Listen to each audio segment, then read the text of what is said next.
Hey everybody, welcome back to our YouTube page, Camaros Motorsports. Thanks for joining us. Hey, we're getting ready to check out UMI's new rear spline sway bar that just came out, just got released, and it's ready for shipping and everything. We were able to get our hands on one, and I am very impressed. I mean, this is a really nice setup, and it's going to be a huge upgrade for us on the back of the Camaros. So cool note, at PRI this year in Indianapolis, they brought the rear sway bar to the show. They won an award for one of the new products being introduced at the show, which is pretty awesome. Congratulations to UMI Performance on that.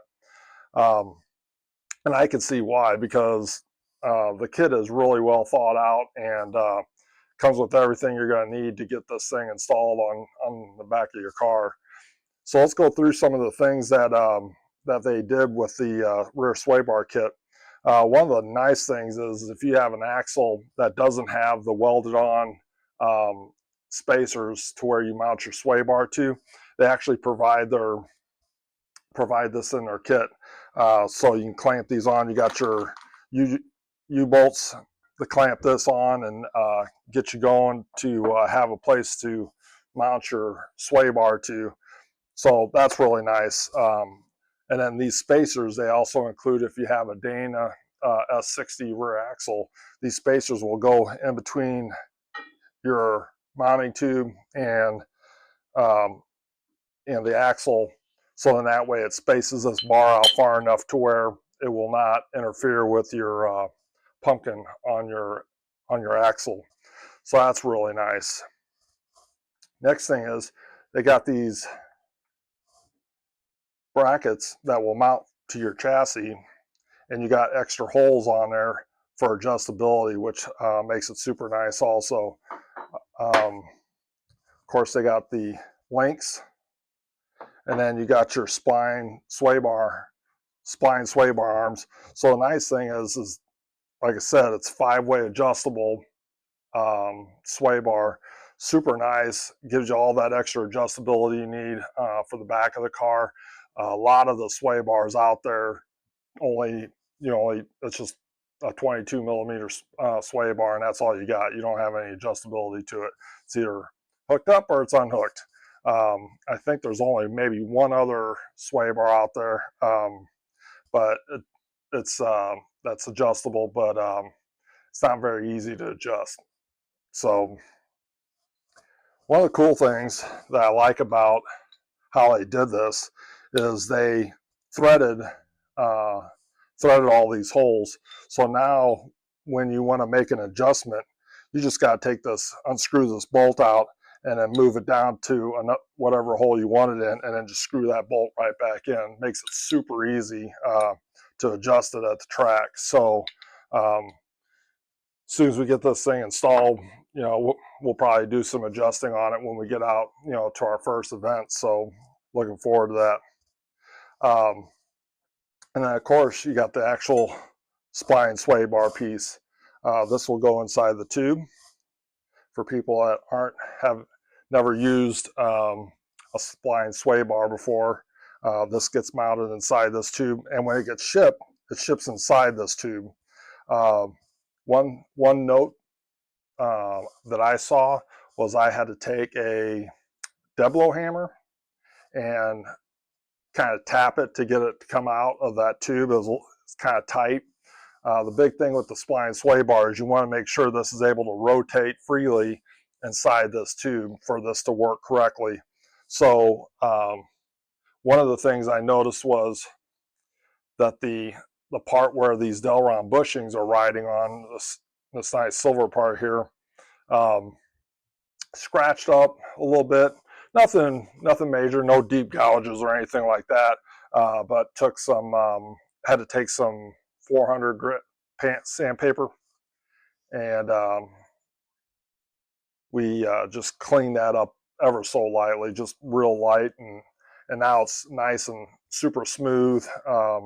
So that should help free that up, and they also suggest to go ahead and grease up both of those ends on here real good. So which I've done already. So let's go ahead and get out in the garage and get this thing installed.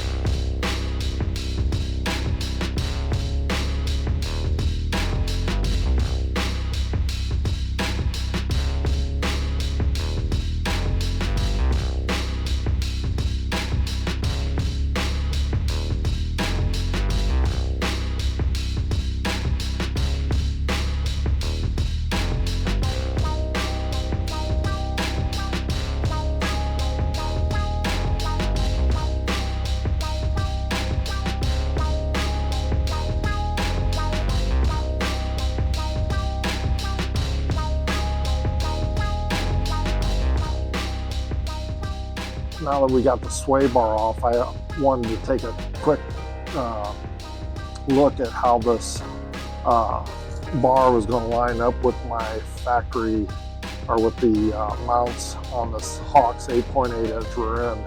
I believe, depending on, I don't know if Hawk sets these at the factory width or what the deal is, but it seems like these should be out a little bit further on both sides. So when I go to stick the bar on here and I line the bolts up on this side, you can see I'm going to have to use the spacer to clear my differential also. But I don't know if you can see that, but let me move the camera a little bit. It looks like we'll have to, when I put these bolts on, it's not going to line up with the blocks.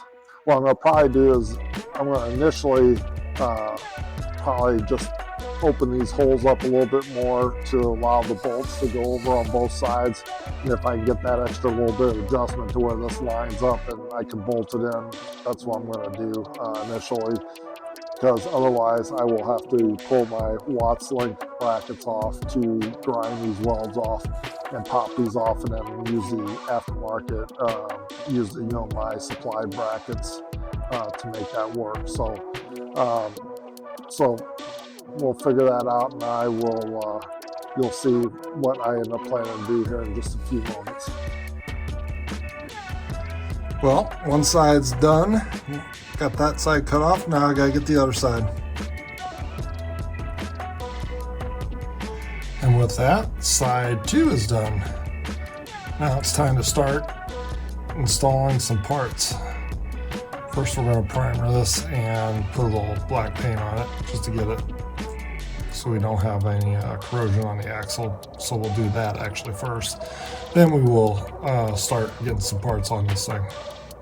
All right, next step, we're going to start installing the brackets on, and this is the orientation that you want to install this bracket in, with the holes in the upper direction.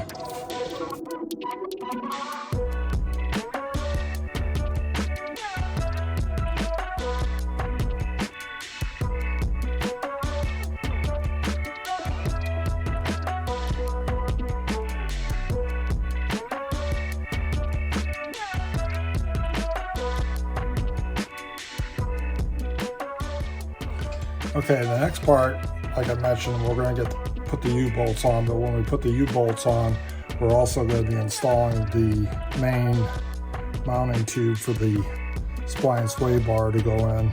So as you can see, it's got these Delron bushings, and it says to make sure you grease that. So I'm going to go ahead and get this step done right now. So then that way, when we got the U-bolts for the sway bar bracket mount in place, we can go ahead and throw this up. Go ahead and throw this up into the in position right away. So that way we don't have to stop. So we're just gonna go ahead and get these greased up good.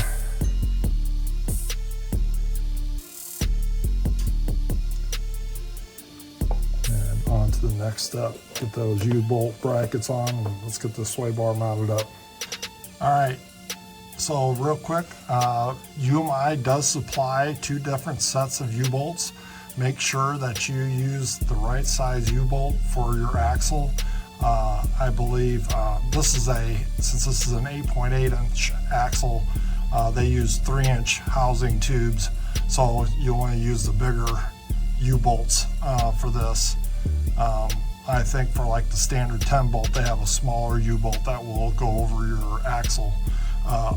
Also, when you install your U-bolts, if you got your brake line, I don't know if you can see this, I'm pointing to it up here. If you got a brake line running across the top of your axle, make sure you get that brake line up and out of the way and get that U-bolt underneath that brake line. Otherwise, you're going to be replacing brake lines and rebleeding your brake system. So make sure that you get this U-bolt underneath that brake line, not that you put that U-bolt over top and start cranking them bolts down and smash your brake line. So little tip there. All right, as I was looking at this, I saw that there's a couple holes on each side of this bracket right in here. Well, I was thinking, I'm just like, maybe I could put some zip ties through there to hold this up in place. And then I was looking at the instructions to make sure that I was doing everything in the correct order and everything. And as I looked at the instructions, that's why they're there, is so you can use zip ties to hold this up into place. So make sure you get a couple, I think these were 10 or 12 inch zip ties, maybe 10 inch. I went and put a couple of them together to run it over top and zip tie this up into place. So we'll do that on both sides, and in that way that'll allow easy installation of our main spline sway bar bracket. So we went ahead and, like I said, we went ahead and greased the ends up earlier, and I went ahead and slid the spline sway bar, the spline bar in to the housing right away, just so it was in, and it will make things a lot easier. So getting this thing up and in place. So now we're going to get this bolted up and go from there. All right, we're getting ready to go ahead and put this bar up into place. I will have to use the spacers on this one, so I'm going to go ahead and slide the spacer up into place. And again, even with the zip ties, this would be a good time to have that extra hand.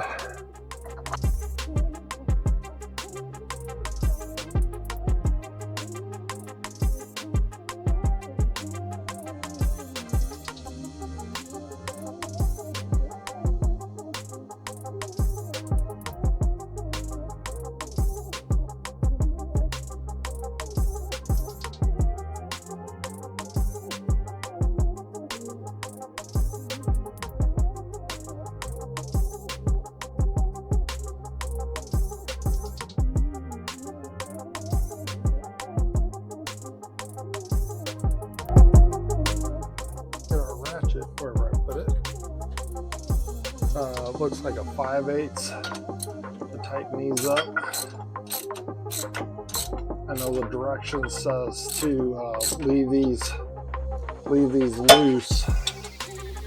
We're just going to get them a little bit, just get some of the slack taken out of it, because the next step is to take a tape measure and get the sway bar mount and everything centered up underneath the car here. So we'll loosen that up just a little bit because we want to have movement in there, but we want to have it snugged up to the block.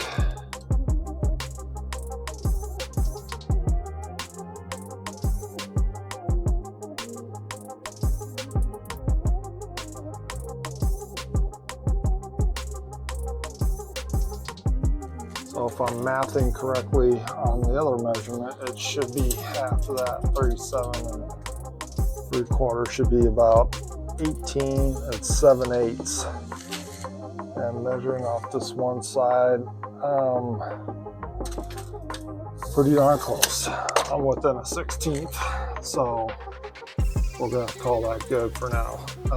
So we'll go ahead and get these bolts tightened down the rest of the way, and we'll double check our measurement, make sure nothing moved, and go from there.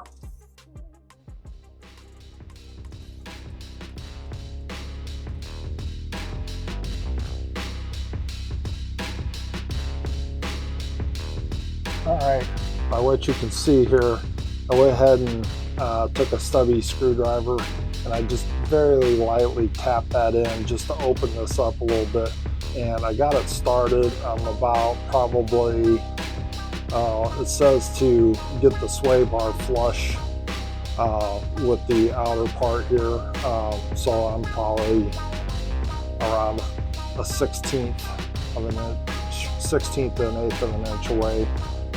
So I'm using soft blow hammer, so not to damage anything on the aluminum arm. So we're just giving this some light taps to get that in place the rest of the way. So if it doesn't seem like it wants to slide in the rest of the way, you can always try and tap that in a little bit more, open that up.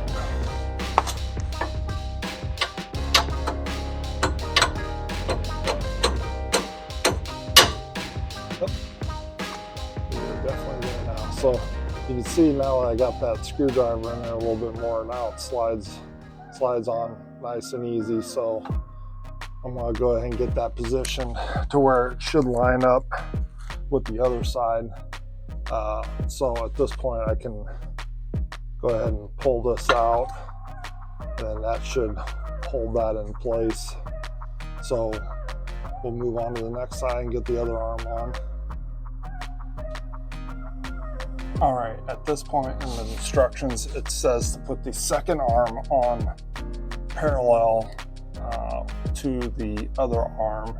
So right now, just to make this easy, I went ahead and pointed this straight down.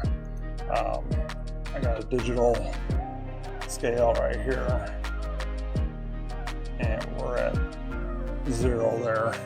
So now I can go to the other side and put this on at 0, and then those arms should be perfectly parallel to each other. These digital angle gauges come in super handy. If you guys don't have one, highly recommend getting one of these. They come in great for doing your dry shaft angles and all that good stuff. So anyway, if you don't have one, I can post a link for one down below in the comments.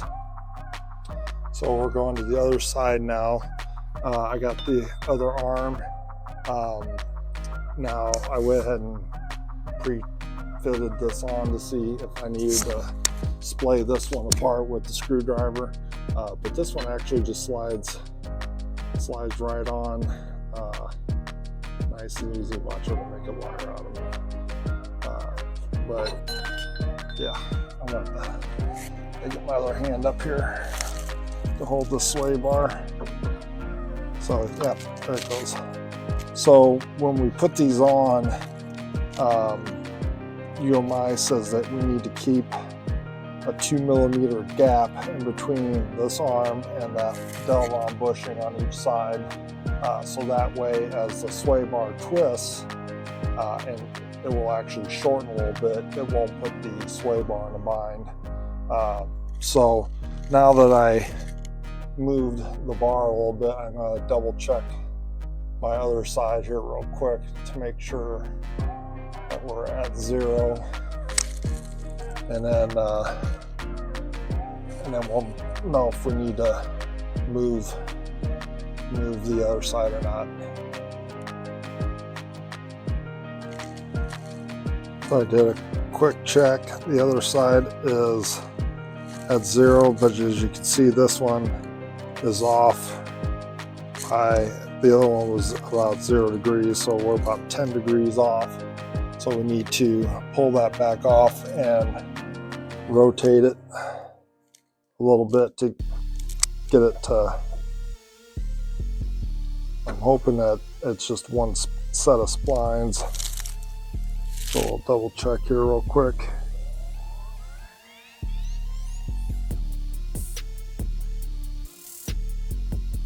In the neighborhood, there we go. Now we're parallel on both sides.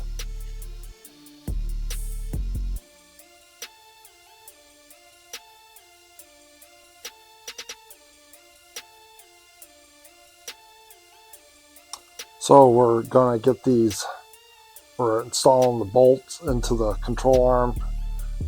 We're just gonna get those threaded in right now because I don't want to tighten these down until we get the end caps on. So we're going to go ahead and get that bolt just kind of pushed in there, and then we're going to take this, and this bolts on to the end of the sway bar.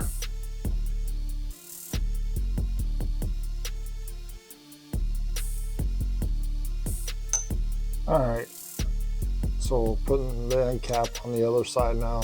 So just for your awareness that this is the orientation to put that bolt into that cap, and then screw that into the end of the sway bar.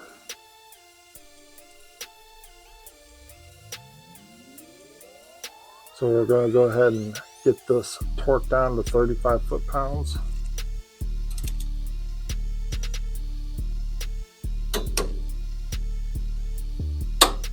Then we're going to do the same on the other side. Got it on the other side. We're going to get this one torqued down to 35 foot-pounds also. All right. Now we're going to get the arm bolts tightened down. These are 20 foot-pounds of torque for the sway bar arms.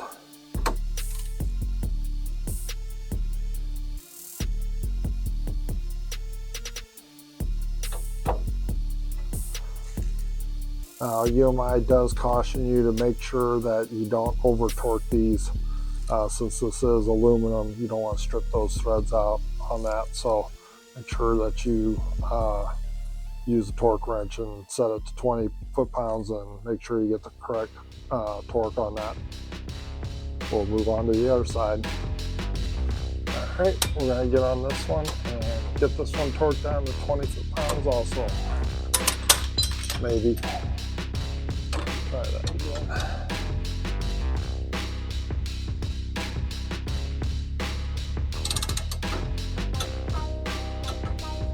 And we're good there.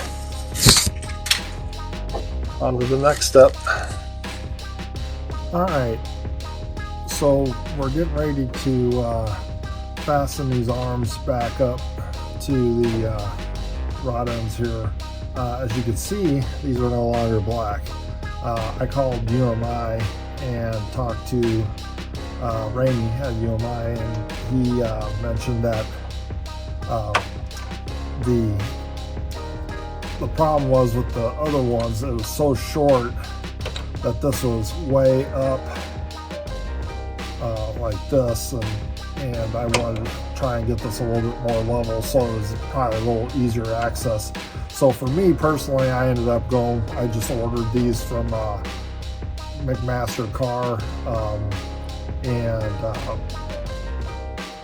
I forgot what the thread size was, but I ordered those off there. This is just 1 inch longer than the other one, but I know UMI said since theirs is all set up for a stock rear axle, whereas this is an 8.8, so this is a little bit bigger.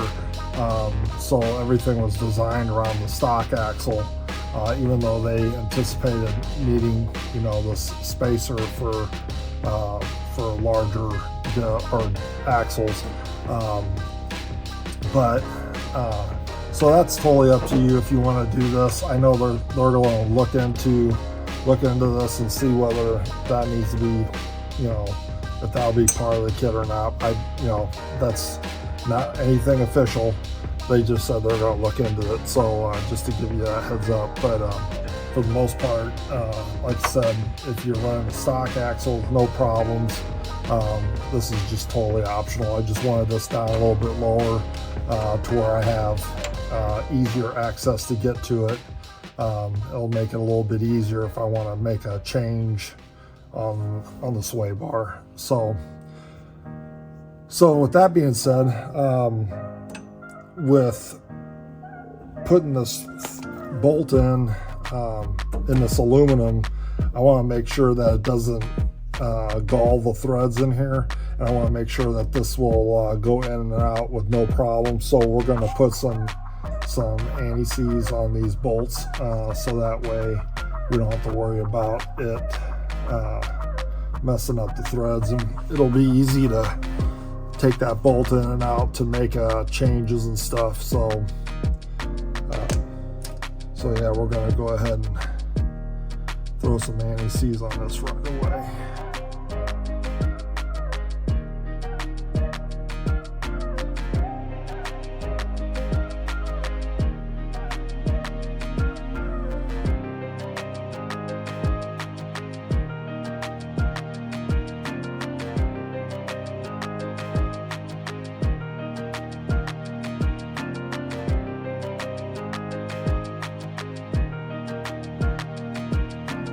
So we're just going to snug this up. That gets torqued to 20 foot-pounds, just like the bolt back here. So we want to make sure we don't over tighten that.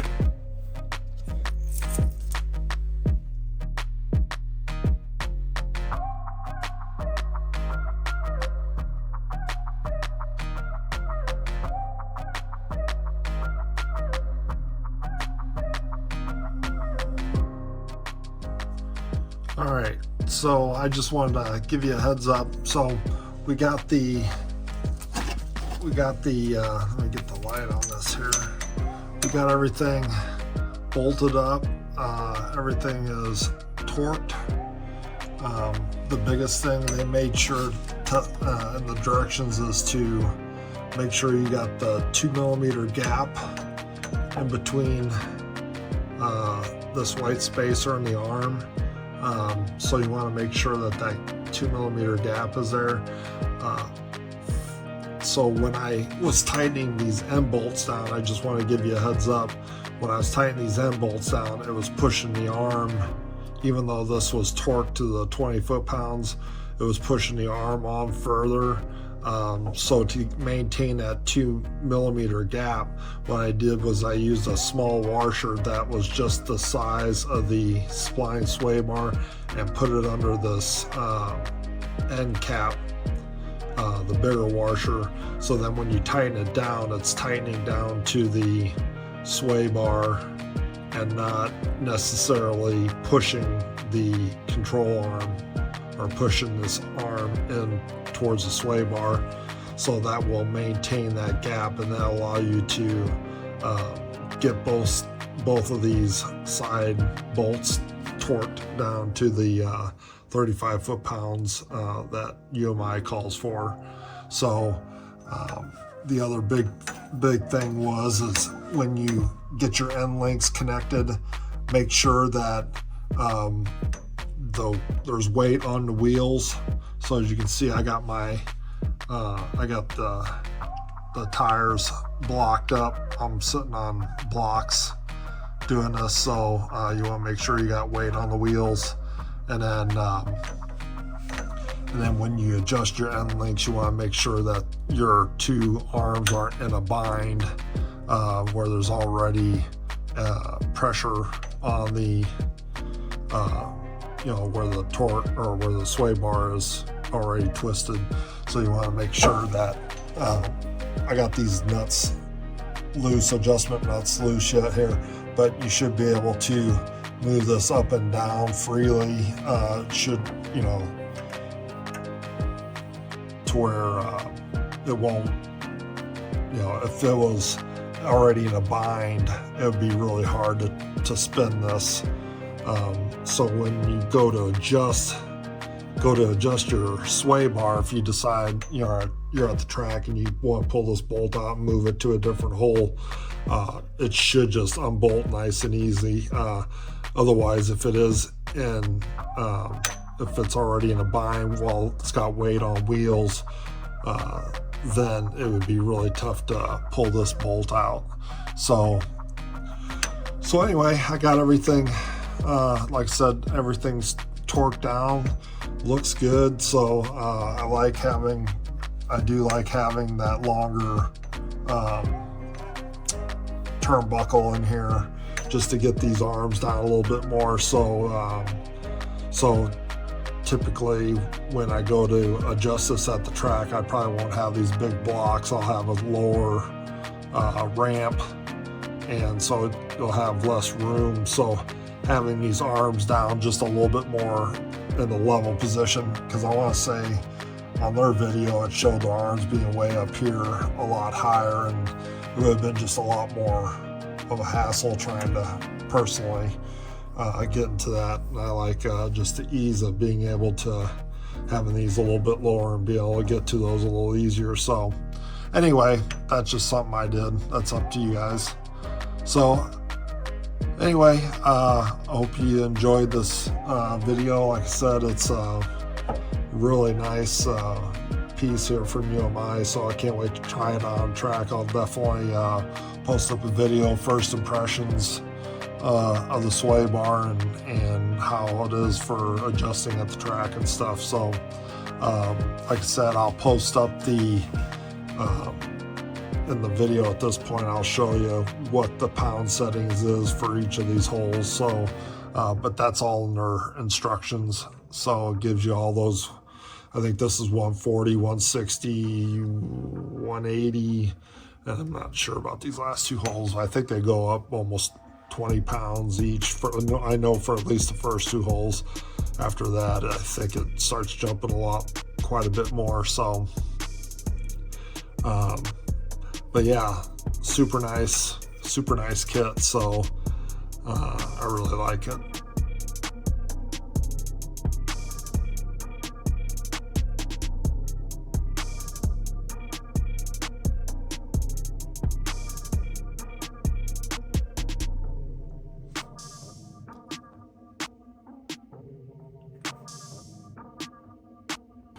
So thanks for tuning in, checking out the install video for this UMI sway bar, Splined sway bar.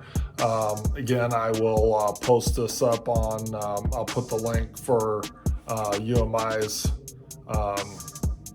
link to the sway bar, so that way you can go right to it. Like I said, it's there's a couple tweaks that you got to do with the install, but just take your time. It's pretty straightforward. The directions are really good. If you got any questions, UMI is awesome with their support on answering any questions. There's tech support and stuff. Don't hesitate to call them if you got any questions about it. Again, thanks for tuning in. Make sure you hit the like and subscribe button for me. Really help us out. So make sure you share this on the social media for me. So go to Facebook and Instagram to Camaros Motorsports, give us a like there, and tune in for the next episode. So we got some more videos coming up with the new project car, so be on the lookout for those. Again, thanks for tuning in, and we'll catch you in the next episode. Peace.